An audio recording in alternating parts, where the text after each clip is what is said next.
আওয়ামী লীগ চলে গেছে মানে কি চাঁদাবাজি বন্ধ হয়েছে? আওয়ামী লীগ চলে গেছে মানে কি সন্ত্রাস বন্ধ হয়ে গেছে? আমার এলাকার কথা বলি, আমার এলাকাতে বালুর তারপরে ইটের ভাটার ব্যবসা করে এমন ব্যবসায়ীরা আমাকে বলেছে, ওই যে আপনার ট্রলারে ফিট বালু সমত হিসাব করে, ট্রলারে যখন বালু আসে ওখানে আগে দিতে হইতো আপনার 12 টাকা 14 টাকা, এখন দিতে হয় 18 টাকা 19 টাকা প্রতি যে মেজারমেন্ট আছে বালুর ট্রলারে। আদারওয়াইজ এই হ্যাঁ স্কোয়ার ফিটের, হ্যাঁ, তো ওইটার হিসাবটা বদলে গেছে। আমার এলাকায় মাহেন্দ্র চালায় টেম্পুর মতো যে যানবাহনগুলো আছে, আগে আওয়ামী লীগের সময় তার সারা মাসে তাকে চাঁদা দিতে হইলো আপনার 1400 টাকা 1300 টাকা এরকম, এখন তাকে দিতে হয় 1800 টাকা 1900 টাকা 2100 টাকার মতো। চাঁদা যারা উঠায় বিভিন্ন রাজনৈতিক দলের নেতারা, পদস্থ নেতারা, টাকাটা উঠায় বহিষ্কৃত পোলাপানকে দিয়া। টেকনিকটা দেখেন, আমি পদে আছি, চাঁদার নিয়ন্ত্রণটা আমার, যেহেতু পদ হারানোর একটা ভয় আছে, চাঁদাটা করাই এমন কিছু পোলাপানকে দিয়ে যারা কোনো পদ নাই এবং যারা বহিষ্কৃত অলরেডি, তাদেরকে দিয়ে চাঁদার টাকাটা উঠায়। তাদেরকে জিজ্ঞেস করছি চাঁদা বেশি নেন কেন? আর চাঁদা উঠানোর গ্রামারে দেখলাম সবাই আগের যারা চাঁদা তুলতো ছাত্রলীগের যুবলীগের তাদেরকে দিয়েই টাকাটা উঠায়।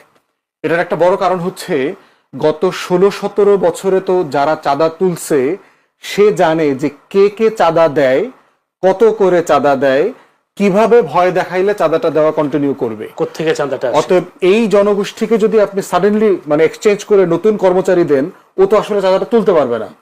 এই জন্য টোটাল চাঁদা সংগ্রহকারী জনগোষ্ঠী আগের দল আছে, পরিমাণটা বাড়ছে কেন জিজ্ঞেস করলাম। দ্বিতীয় প্রধান কারণ বলছে যে আমাকে তো খরচপাতি চালাইতে হয়, আগে যারা ছাত্রলীগে চাঁদা তুলতো ওদেরকে তো টাকা দিতে হচ্ছে, এখন আমারও তো পোলাপান আছে, আমার পোলাপান পালার জন্য টাকা লাগে, আমার কিছু লাগে। আর যার কাছ থেকে চাঁদাবাজির এই ব্যবসাটা সে টেক ওভার করছে, সে এখন কলকাতায় আছে, সে এখন মালয়েশিয়াতে আছে, তার আবার খরচ পাঠাইতে হয়। এই কারণে এখন এই যে 14 টাকাটা 19 টাকায় চলে গেছে, তারপরে 1300-1400 টাকাটা 1800-1900 টাকায় চলে গেছে। অতএব এই গণ অভ্যুত্থানে চাঁদাবাজি তো বন্ধ হয়নি, সন্ত্রাস বন্ধ হয়নি। আমার সামনে আমি বিএনপির 2 গ্রুপের রামদা মিছিল দেখেছি, ভয়ঙ্কর ভাবে দেখেছি।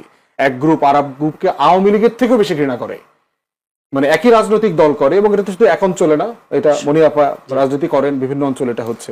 অতএব এই রাজনৈতিক সংস্কৃতি বদলানোর যে জায়গাটা আমরা আশা করেছিলাম, সেটা বিভিন্ন রাজনৈতিক দলের ক্যান্ডিডেট সিলেকশন, তারপরে হচ্ছে এলাকায় স্থানীয় প্রচার, চাঁদাবাজি, তারপরে সন্ত্রাস, অস্ত্র, এই প্রত্যেকটা জিনিস বিবেচনা করে নির্বাচনের এই আশঙ্কাটা কোনোভাবে ফেলে দেওয়ার মতো না।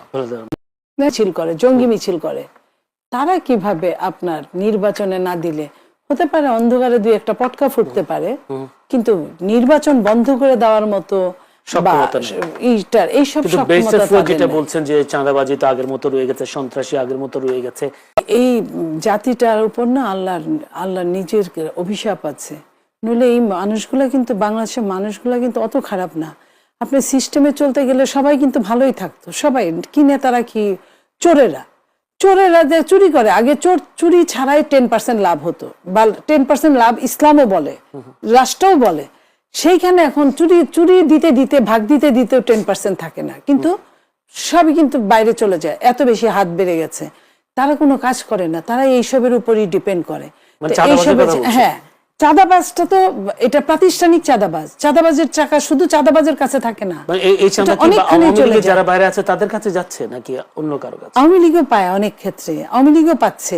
আওয়ামী লীগ যে কাজগুলো রেখে গিয়েছে, হাজার হাজার কোটি টাকার কাজ, সেই কাজগুলো এখন কে করে? কেউ না কেউ করছে।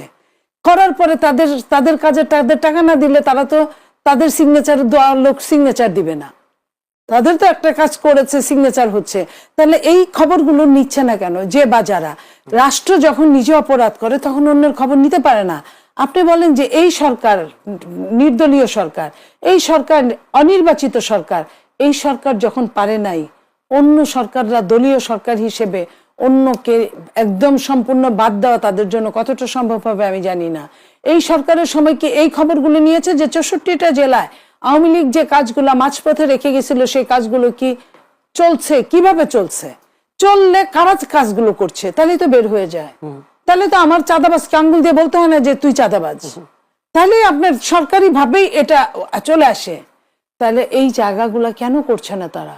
প্রত্যেকের লাভটাই হিসাব করছে বর্তমানে। পিছনে কি পাবো সেটা নিয়ে মাথা ব্যথা নাই, বর্তমানে কি পাবো। আপনি কি মনে করেছেন বাংলাদেশ থেকে টাকা পাচার বন্ধ হয়েছে? হয় নাই।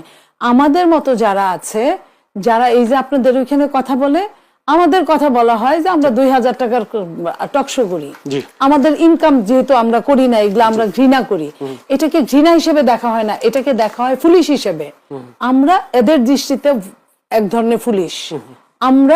আমরা কিছু বললে যে ওটা যতটা কার্যকরী না হবে, একটা চাঁদাবাজ, একদম তৃণমূল পর্যায়ের চাঁদাবাজ, তার চাঁদা তোলার জন্য কিন্তু 10টা ছেলে লাগে, হুন্ডা গুন্ডা লাগে। তার কাছে কিন্তু হুন্ডা গুন্ডা আছে। একজন বড় নেতা, স্বচ্ছ বড় নেতার কাছে কিন্তু হুন্ডা গুন্ডা নাই। তাহলে কি আপনার কাছে হুন্ডা গুন্ডা নাই বলে কি আপনাকে দেওয়া হয়নি? আপনি আবার ঘুরে ঘাড়ে একটা কথাই আসছেন। অবশ্যই এগুলো তো অবশ্যই বিবেচ্য বিষয়, এটা তো বলার অপেক্ষা রাখে না। আপনি যতবারই বলবেন উত্তর তো একটাই হবে, আমাকে দেওয়া হয় নাই। দেওয়া হয় নাই এগুলো কেন?